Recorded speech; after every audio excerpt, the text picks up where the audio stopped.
leadership. Thank you to my good friend, Congressman Bill Schuster. It's wonderful to be here in the home of the Richland Rams. I'm Mike Pence. And just a few short months ago, I accepted my party's nomination to run and serve as the next Vice President of the United States of America. And I got to tell you, it's humbling to be here with all of you. It truly is. I thank you all for coming out tonight. Now, Rob knows me well enough to know the introduction I prefer is just a little bit shorter. I'm a Christian, a conservative, and a Republican in that order. And I got to tell you, I joined this campaign in a heartbeat because you have nominated a man for president who never quits, who never backs down. He is a fighter. He is a builder. He is a winner. Until very recently, it seemed like he was out there fighting all on his own. But now this movement is coming together. Pennsylvania is coming together, and we're going to make Donald Trump the next president of the United States.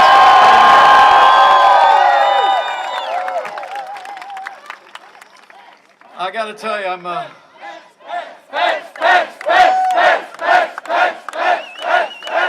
got to tell you, I apologize. I know I'm running a few minutes late. We actually stopped. We stopped for a piece of pie at the Path Valley Family Restaurant over in Spring Run, and Tim Kaine called and interrupted me 3 or 4 times. So.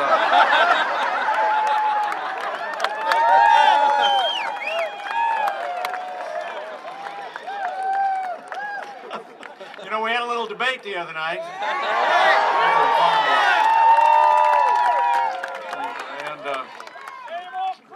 Some people think I won that debate.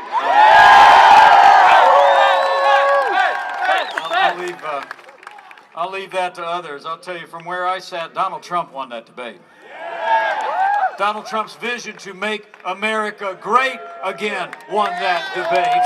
And Donald Trump's vision, when we take it to every corner of Pennsylvania and every corner of America, is going to win the hearts and minds of the American people all the way to the White House. You know, Donald Trump just gets it. Anybody know what I mean? I mean, I'm from south of Highway 40 in Indiana. You know, we speak a little plainly. I tell friends, they go, what is it about him? I say, he just gets it. Right? I mean, he's a doer in a game usually reserved for talkers. And when Donald Trump does his talking, he doesn't go tiptoeing around all those thousands of rules of political correctness that the media puts in the way of men and women that want to make a difference. He speaks from his heart, he speaks from his mind, and the American people hear him loud and clear.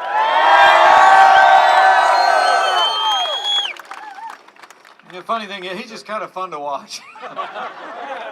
You know, we've actually become really good friends. I talk to him every day. We campaign together every week. He's just a good guy, you know? And he just drives the media crazy. You ever notice that? Really and truly. I mean, they just think, they just can't figure this guy out. I mean, every time they think they finally got him, right? They got him for that tweet he sent out. They got him for some statement he made now or 1,000 years ago, right? Yeah. And they think they finally done him in. Then you turn on the television the next morning, and Donald Trump is still standing stronger than ever before and fighting every day. He's going to fight all the way to the White House. Because Donald Trump has given voice to the frustrations and the aspirations of the American people like no leader in my lifetime since Ronald Reagan. He understands. The American people know we can be stronger. They know we can have a stronger economy at home. They know we can build on the foundation of the Constitution of the United States of America. In short, they know we can make America great again. But it's going to take change, and that comes the day we make Donald Trump the 45th President of the United States. You know, Donald Trump has never forgotten. He's never forgotten the men and women of this country who built this country. I mean, you get around him, and I got to tell you, the ground is level around Donald Trump. I mean, to be around him when the Klieg lights are off and the cameras are all gone is to see a man he's as comfortable with the people that are working the grounds and laying the bricks as he is with the people up in the top of the tower and all the CEOs and all the high-paid executives. I mean, he's someone who literally has grown up in a family business and helped build that business to heights that his father could never have possibly imagined. I mean, he's really lived the American dream. And all along the way, he's never forgotten the people who work with their hands, who grow our food, who build our roads and bridges, who teach our kids, who tend to our sick. And let me tell you, our hearts and our prayers tonight are with our neighbors in Florida as Hurricane Matthew approaches shore tonight. Our hearts and prayers are with the families, 140-mile-an-hour winds. But our hearts and prayers are also with another group Donald Trump will never forget. While others rightly move out of harm's way, there are at this very hour men and women who are going into harm's way to protect our families, protect our citizens, and Donald Trump stands and will always stand with our first responders, our law enforcement all across this country. Initiated that disastrous agreement with the radical mullahs in Iran. My counterpart was actually bragging about it on television the other night. He said they'd done something to prevent Iran from getting a nuclear weapon. Well, men and women, when I was in Congress serving with Congressman Bill Schuster and others, we worked in a bipartisan way to pass the toughest economic sanctions in the history of the United States on Iran, and we said they would never be lifted until Iran permanently abandoned its desire to obtain nuclear weapons. And all this deal did was deliver $150 billion and delay the ability of the leading state sponsor of terrorism in the world to obtain the most powerful weapons in the world. That's probably why more than 160 retired admirals and generals, including 17 Medal of Honor winners, have endorsed Donald Trump to be the next Commander-in-Chief of the Armed Forces of the United States. So this election is about security, but it's also about prosperity. You know, it really is amazing. All the happy talk about the economy that you hear from the other side, kind of breathtaking at times. They tell us things are better. They like to roll out statistics, but I don't know about you here in Pennsylvania, but over in Indiana, we feel a little bit different. Whatever progress we've made over in the Hoosier State, it's been in spite of what's been coming out of Washington, D.C., not because of it. We're in the midst of the weakest economic recovery since the Great Depression. Lowest labor participation rate in this country since the 1970s. Millions of more Americans are living in poverty today than the day that Barack Obama became president. Hillary Clinton's plan, more of the same. More taxes, more spending, more regulation, more of the war on coal that has stifled the American economy, and even more Obamacare. That really is amazing. Did you hear what Bill Clinton said the other day about Obamacare? First time you ever told the truth. You know,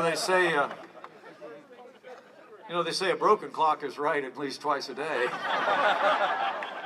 I mean, if you'd have missed this, Bill Clinton actually said that he called Obamacare the craziest thing in the world. He said premiums have gone way up, and benefits have gone way down, and people can't understand it. And I basically said to him, well, even with the Clintons, sometimes truth happens. All right, welcome aboard, President Clinton. I'm going to tell you what right now. Donald Trump and I have a plan. I mean, they tell us this economy is the best we can do.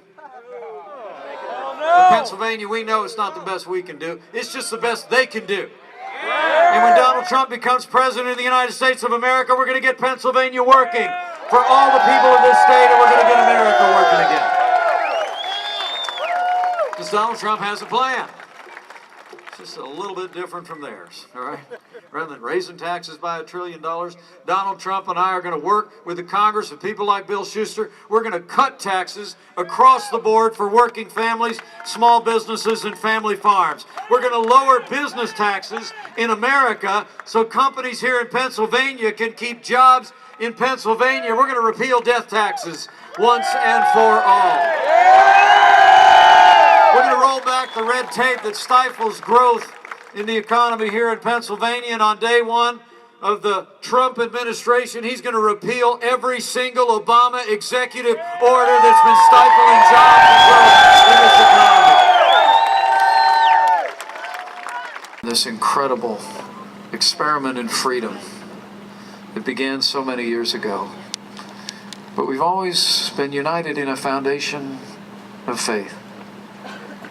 So I want to encourage all of you that in these challenging times, if you're inclined to do what the Pence family does, and I've got my daughter Charlotte with me today.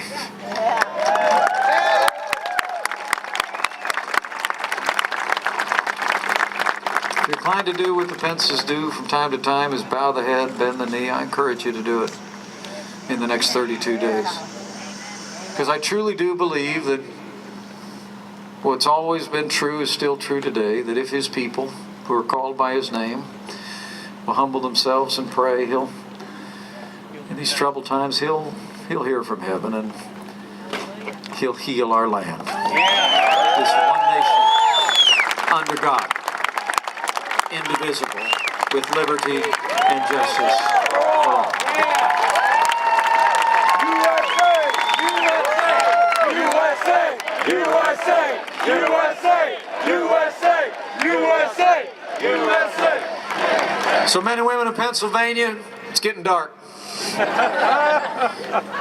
And we better get home. Thank you! I'm going to say move that bus in just a few minutes. And we're going to be in Cleveland before we lay our head on a pillow tonight.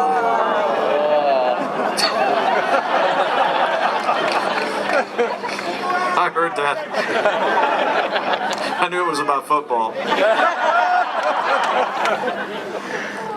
But I do want to challenge you to leave here today and go tell somebody.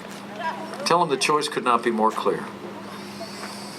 It's not just the frustrations and the divisions in that choice that I described, security, prosperity, the Supreme Court, and high standards in the highest office in the land, but it's also about aspiring to an America that's working again for every America, that's standing tall on the world stage again. Because this is not a choice. Sometimes elections, sometimes it's a choice between somebody that'll take us this far up and then somebody else that'll take us about this far up.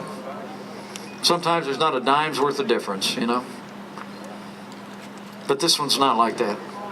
I mean, this is a choice between whether America's going to continue to go down the hill toward a weaker America on the world stage, embolden enemies, and the kind of weak foreign policy that we've seen in the last 7.5 years, a stifled American economy walking farther away from our most cherished constitutional principles, or whether we're going to stop, plant our feet, and march back up the hill to a stronger America, a more prosperous future built on the foundation of our Constitution and our highest aspirations. That's the choice this is. And I believe with all of my heart the choice that America's going to make. But you got to go tell somebody. And when you do it, here's what I want you to remind them about. I want you to stop that neighbor and that friend, that co-worker, and tell them this. If you want a president who will protect this nation, rebuild our military, stand with those in uniform and with those who wore the uniform, renew our alliances around the world and hunt down and destroy ISIS at its source.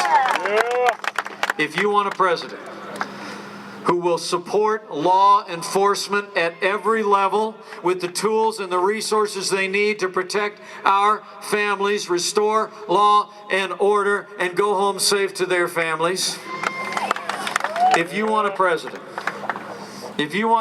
who will cut taxes, grow this economy, squeeze every nickel out of that bloated federal bureaucracy, and repeal Obamacare lock, stock, and barrel of the United States of America, you got to go tell your neighbors and friends, if you want all those things, you got one choice.